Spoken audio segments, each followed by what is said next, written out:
हमारे सेशन हिंदी व्याकरण में आज हम बात करेंगे अविकारी, जिसे अव्यय भी कहा जाता है।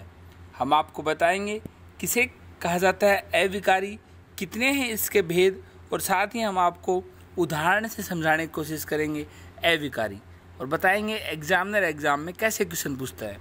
हम आपको बता दें, हिंदी व्याकरण में हम इससे पहले आपको बता चुके हैं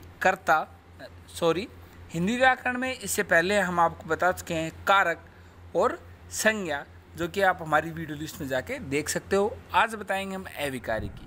हमारा ये सेशन आपको मदद करेगा आगामी परीक्षा ग्राम सचिव, पुलिस, पटवारी और HCS मेंस में, क्योंकि HCS मेंस में वही 100 नंबर की हिंदी आती है, ग्राम सचिव, पुलिस, पटवारी में हिंदी आती है, 5 से 10 क्वेश्चन आते हैं, जिसमें आपके मदद करेंगे हमारी ये सेशन।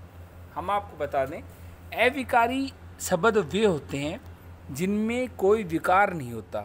विकार यानी जिनमें वाक्य में कोई परिवर्तन नहीं होता संज्ञा, सर्वनाम, लिंग, वचन, कारक के कारण। वाक्य में प्रयुक्त संज्ञा व सर्वनाम शब्दों के लिंग, वचन, कारक आदि का इन पर कोई प्रभाव नहीं पड़ता। इसी कारण इन शब्दों को अव्यय भी कहा जाता है, यानी अविकारी भी कहा जाता है और अव्यय भी कहा जाता है। अव्यय का शाब्दिक अर्थ है जिसका कुछ भी वह न हो, अर्थात ऐसे शब्द जिनका वाक्य में प्रयोग होने पर रूप न बदले। एग्जामिनर पूछता है, लास्ट टाइम जो ग्राम सचिव का जो एग्ज़ाम था उसने पूछा था कि अविकारी यानी अव्यय क्या है। तो अव्यय वो होंगे जिन शब्दों पर वाक्य में संज्ञा, सर्वनाम, शब्द, लिंग, वचन आदि का प्रभाव नहीं पड़ता हो, वो होते हैं अव्यय और अविकारी। ऐसे शब्द जिनमें लिंग, वचन, काल की दृष्टि से कोई रूप परिवर्तन नहीं होता हो, वे अव्यय कहलाते हैं। अव्यय शब्द अ प्लस व के योग से बना है। इसका अर्थ हुआ जिसमें कोई व न हो, वो अव्यय है। अव्यय के निम्नलिखित भेद हैं, जिनमें क्रिया विशेषण अव्यय, संबंध बोधक अव्यय, समुच्चय बोधक अव्यय, विस्मय बोधक अव्यय, निपात। हम आपको बताएंगे पहले क्रिया विशेषण अव्यय, उसके बाद संबंध बोधक अव्यय, उसके बाद समुच्चय बोधक अव्यय और विस्मय बोधक अव्यय, और बताएंगे निपात क्या है। सबसे पहले हम बात करते हैं क्रिया विशेषण की। क्रिया की विशेषता बताने वाले शब्द को हम क्रिया विशेषण कहलाते हैं, यानी वाक्य में जो क्रिया की विशेषता बताए उसे कहते हैं हम क्रिया विशेषण। कछुआ धीरे धीरे चल रहा है, गाय नीचे बैठी है। क्रिया कैसे, कहाँ और कितनी, कब हुआ, इसका बोध करा रहे हैं।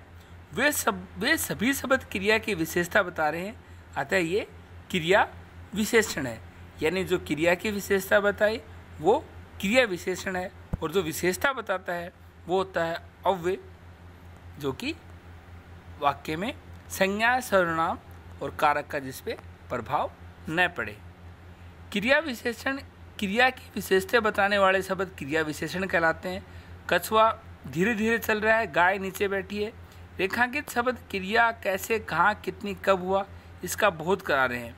वे सभी शब्द क्रिया की विशेषता बता रहे हैं, अतः ये क्रिया विशेषण है। अब क्रिया विशेषण के भी भेद होते हैं, वो भी 4 भेद होते हैं क्रिया विशेषण के भी। हमने आपको पहले बताया अव्यय के भेद, जिसमें क्रिया विशेषण, संबंध बोधक, समुच्चय बोधक, विस्मय बोधक और निपात। हमने बताया आपको सबसे पहले क्रिया विशेषण, जो क्रिया की विशेषता बताए वाक्य में, वो क्रिया विशेषण है। और क्रिया विशेषण के भी फिर 4 भेद होते हैं। कालवाचक क्रिया विशेषण, स्थानवाचक क्रिया विशेषण, रीतिवाचक क्रिया विशेषण और परिमाणवाचक क्रिया विशेषण। सबसे पहले हम आपको बताते हैं कालवाचक क्रिया विशेषण। काल का अभिप्राय है समय। कुछ क्रिया विशेषण शब्द क्रिया की काल संबंधी विशेषता को बोध कराते हैं, उन्हें कालवाचक क्रिया विशेषण कहते हैं। जैसे सूर्य प्रातः निकलता है, पक्षी शाम को लौटते हैं। यहाँ आए प्रातः और शाम शब्द बता रहे हैं क्रिया कब हुई, अतः ये हैं कालवाचक क्रिया विशेषण। और प्रातः और शाम जब भी वाक्य में आएंगे, इन पे लिंग, शब्द, वचन, कारक का प्रभाव नहीं पड़ेगा, इसलिए ये हैं अव्यय। इसके अलावा अगली क्रिया विशेषण स्थानवाचक क्रिया विशेषण। जो क्रिया विशेषण शब्द क्रिया की स्थान संबंधी विशेषता का बोध करा दे उन्हें स्थानवाचक क्रिया विशेषण कहते हैं। जैसे पक्षी आसमान में उड़ रहे हैं, हरियाली चारों ओर फैली है, तो यहाँ स्थान आसमान है।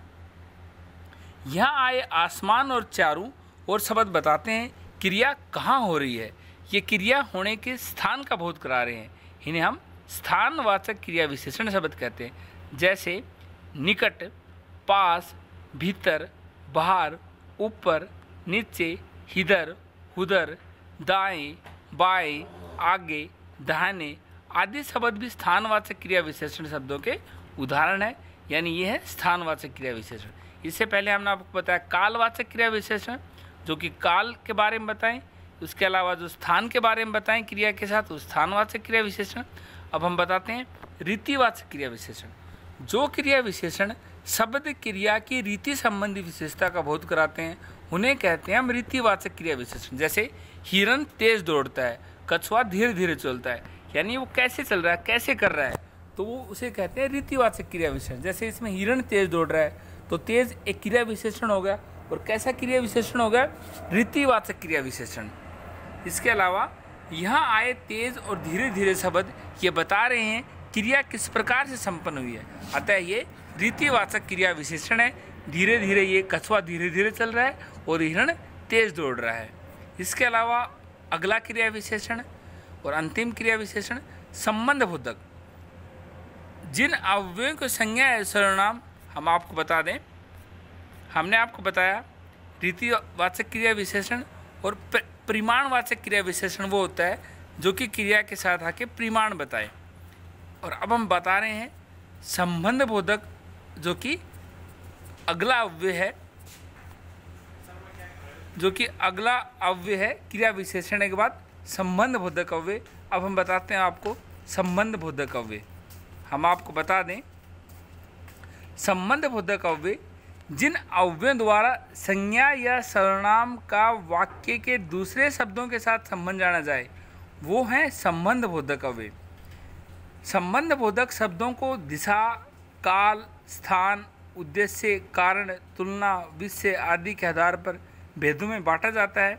संबंध बोधक के प्रकार संबंध बोधक को भी दो प्रकार के होते हैं, जिनमें समुच्चय बोधक जो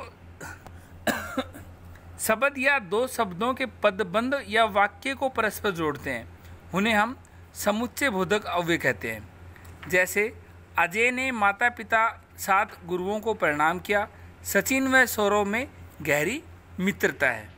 समुच्चय बोधक शब्दों को योजक भी कहते हैं। समुच्चय बोधक जोड़ने के साथ साथ कारण या परिणाम बताने का, विकल्प बताने का, विरोध बताने का भी कार्य करते हैं। हम आपको बता दें समुच्चय बोधक अव्यय के भी दो भेद होते हैं, जिनमें समानाधिकरण समुच्चय बोधक और वैधिकरण समुच्चय बोधक। बात करें हम समानाधिकरण समुच्चय बोधक की, जो समुच्चय बोधक समान स्तर वाले शब्दों, वाक्यांशों या उपवाक्यों को जोड़ते हैं उन्हें समानाधिकरण समुच्चय बोधक कहा जाता है। जैसे मीना और नीता आ गई, नेहा या तो चाय पिलाओ या कॉफ़ी। वहीं व्याधिकरण समुच्चय बोधक जो अव्यय दो शब्दों, पदों, उपवाक्यों को जोड़ने का कार्य करते हैं उन्हें हम व्याधिकरण समुच्चय बोधक अव्यय कहते हैं। जैसे महेश कार्यालय नहीं आया क्योंकि वो बीमार था, उसने परिश्रम किया फिर भी वह उत्तीर्ण नहीं हो उसका। हमने आपको बताया समुच्चय बोधक अव्यय और उनके बताए दो भाग, समानाधिकरण समुच्चय बोधक और व्याधिकरण समुच्चय बोधक। हमने आपको बताया संबंध बोधक अव्यय, हमने आपको बताया क्रिया विशेषण अव्यय और बताया हमने क्रिया विशेषण के भेद, जिसमें कालवाचक क्रिया विशेषण, स्थानवाचक क्रिया विशेषण, रीतिवाचक क्रिया विशेषण और परिमाणवाचक क्रिया विशेषण। अब हम बताते हैं आपको अगला क्रिया विशेषण जिसका नाम है विस्मय बोधिक अव्यय। जो अव्यय शब्द हर्ष और शोक, घृणा, विस्मय आदि का भाव व्यक्त करते हैं उन्हें हम विस्मय बोधक अव्यय कहते हैं। विस्मय बोधक अव्यय शब्द विभिन्न विभिन्न प्रकार के होते हैं। जैसे अरे आप आज यहाँ, वाह कितना सुंदर दृश्य है, हे राम बहुत बुरा हुआ, हाय वह कैसे दिन बिता रहा है, बाप रे बाप इतना बड़ा सांप।